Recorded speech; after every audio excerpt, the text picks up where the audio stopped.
प्रणाम सब गोटे के। जय मिथिला जय मैथिली गीत पर एगो बेटी विवाह गीत सुनबे छी, सुनी जाए जाओ। जब गीत पसंद आवे तो लाइक सब्सक्राइब कर देबे।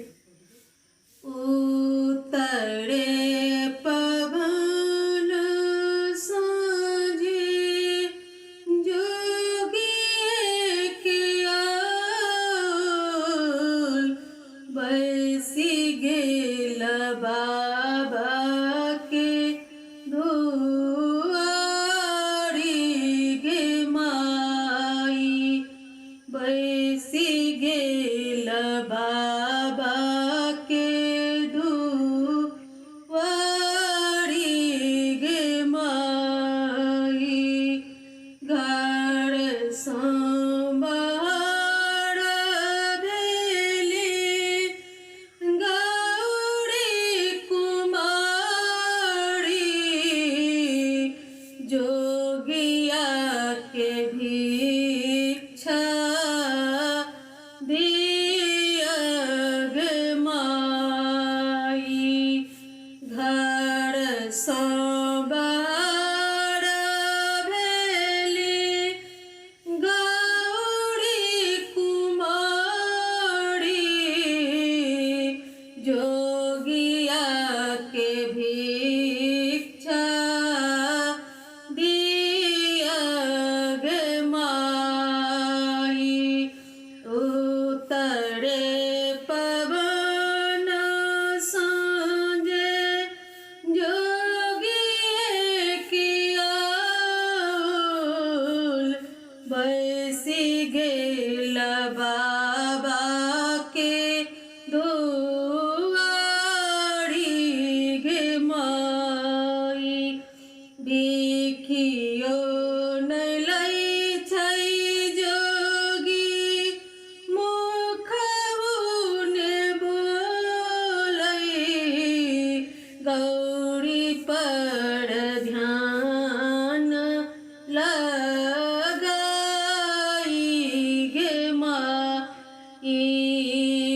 भिखियो नहि लै छै जोगी, मुखबो ने बोलै, गौरी पर ध्यान लगाई गे माई।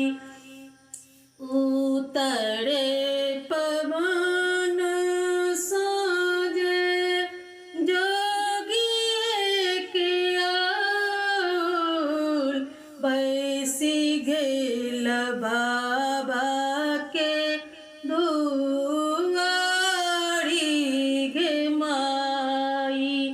छोड़ू छोड़ू आयो जोगी हमरो चढ़बा, हम छियै बारी कुमारी गे माई।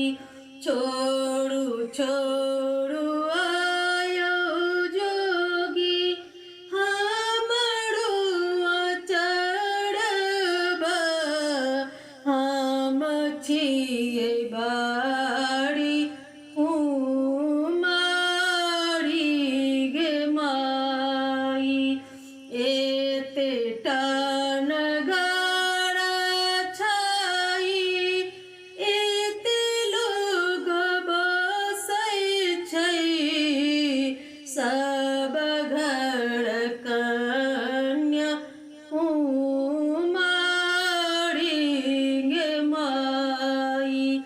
सब घर बेटी कुमारी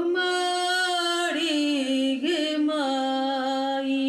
उतरे पवन साँझे जोगी के आयल, बैसी गेल बाबा के दुआरी गे माई। बैसी गेल भैया के दुआरी गे माई। भैया जे सुन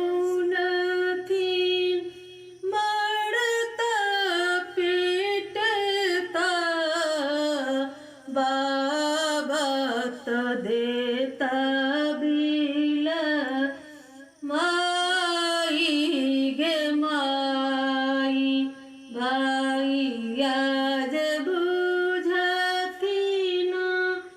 मारता पीटता